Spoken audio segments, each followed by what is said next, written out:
guys, I'm back with another Batmobile, and this time we're going to be taking a look at the Batmobile Powerbank Mobile Charger. Now, this is something that I stumbled across through an ad on Facebook, and some of my friends were also kind enough to share it with me. I'm not sure what the official company is, and I'm pretty sure that it is not an officially licensed DC product.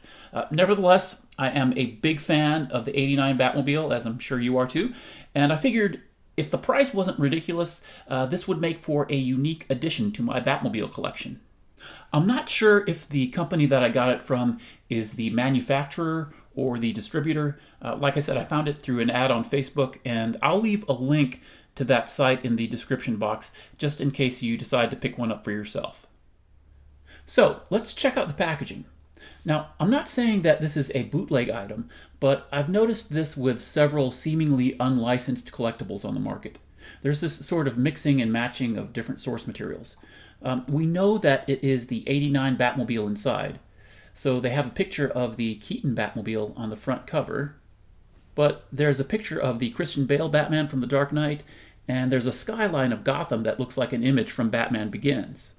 And actually, the image of the Batmobile looks like a picture of the 1/18th scale Hot Wheels '89 Batmobile, instead of like a stock image from the movie. It almost looks like the same image from some of those boxes. I'd like to think that they know better, so it makes me wonder if they do things like this for copyright reasons. If you guys know anything about it, please let me know in the comments below.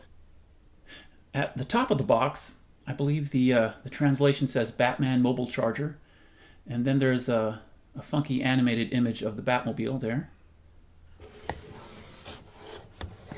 On the back, they have the Christopher Nolan bat symbol, and then they have these 3 renderings of the Tim Burton Batmobile, and they all have this sort of stylized anime design. It's interesting. On the sides, it has more of that same print.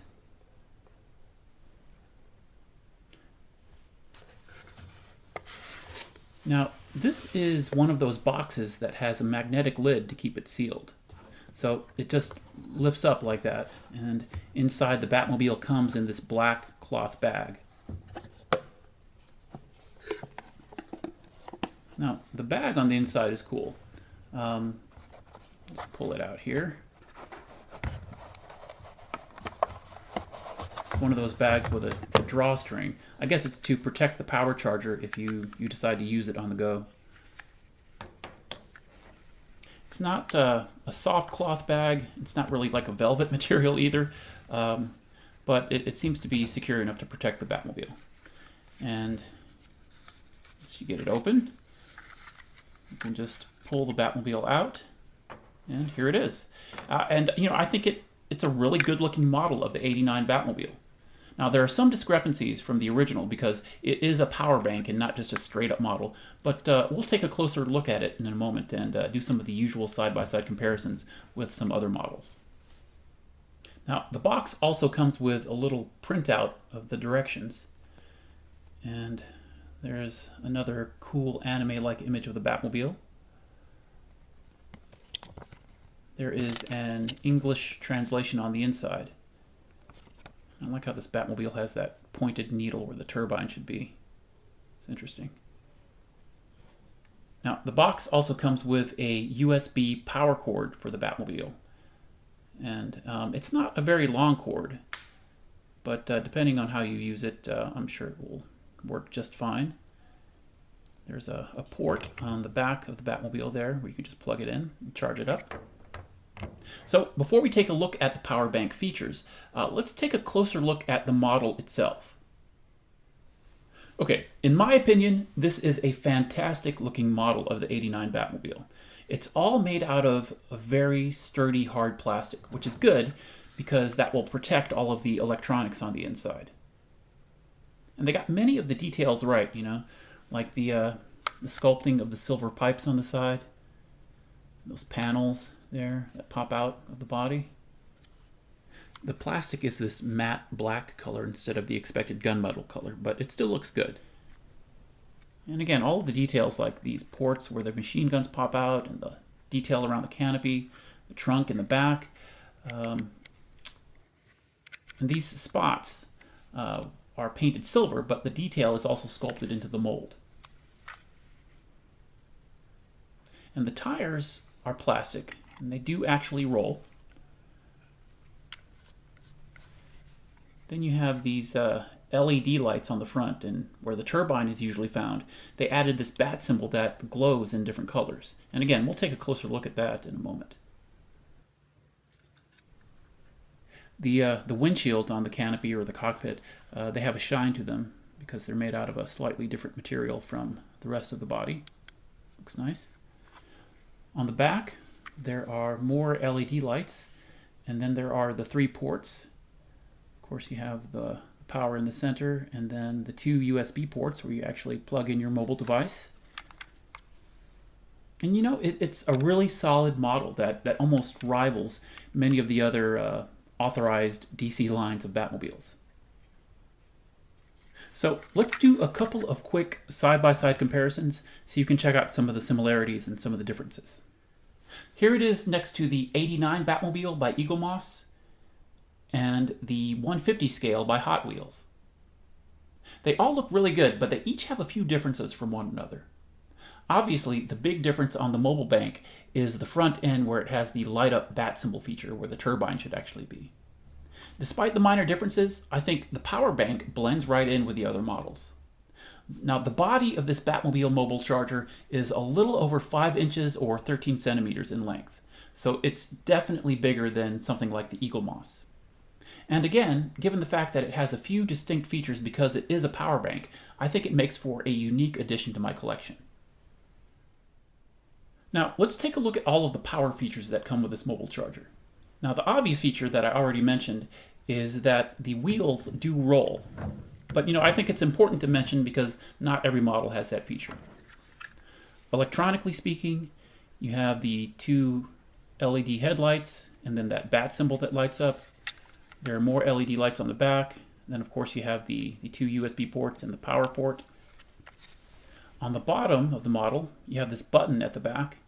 And if you press it once, these blue lights come on to indicate that the charger has power. And when you quickly press that button twice, it activates the sound effect as well as the headlights and the bat symbol. So let's check it out.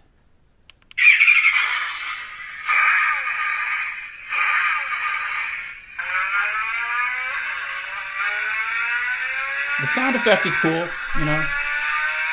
but the lights aren't exactly movie accurate. It seems like something that George Clooney might have in his Batmobile, but it's still a cool little feature.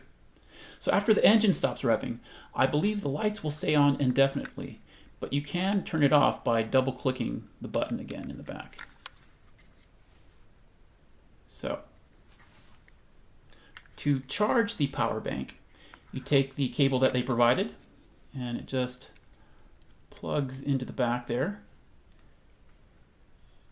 Again, it's not a very long cord, especially if you want to use it with an adapter. And if you have an adapter like this one here, it has that USB end there, and you can just plug it in, and then you can plug it straight into the wall.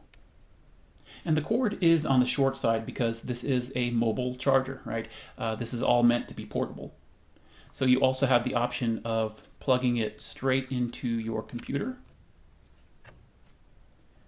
And when you do that, you see the blue light comes on at the bottom, and the lights are moving to indicate that the mobile bank is charging.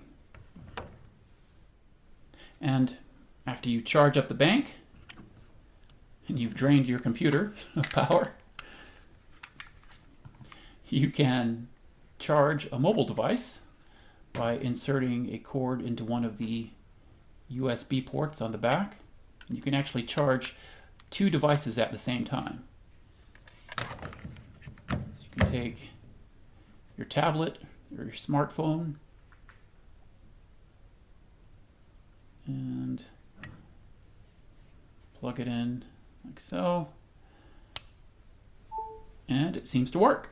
You can see that the tail lights on the back of the Batmobile, they start to glow red when you are charging your device.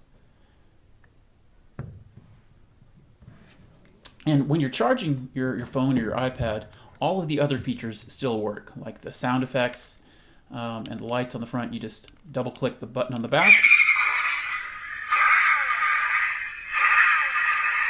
And all of those features still work while your phone is charging.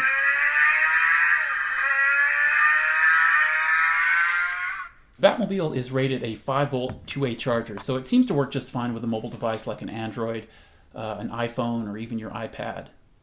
And if you didn't want the lights flashing while you're charging your phone, you just double-click the button at the back, and it turns off the lights, and you can still charge your mobile device. In closing, I think this is a really strong model of the 1989 Batmobile, and I think it would make for a unique addition to any Batmobile collection. I'm not sure if I would ever use it in a practical sense, as a power bank. It just seems like everywhere that I go there are chargers. But maybe if you're out camping or exploring a bat cave somewhere, it would be really handy to have. But I just know that I would probably be too worried about damaging this cool model of the Batmobile. I've seen this mobile charger listed for around $50 US, and you can be the judge of whether or not it's worth that price. However, with the world starting to go wireless, this Batmobile mobile charger might become more of a collector's item. So, it might be worth a look. So, we've been looking at the mobile power bank of the 1989 Batmobile. Thanks for watching, guys. I'll see you on the next one. Take care.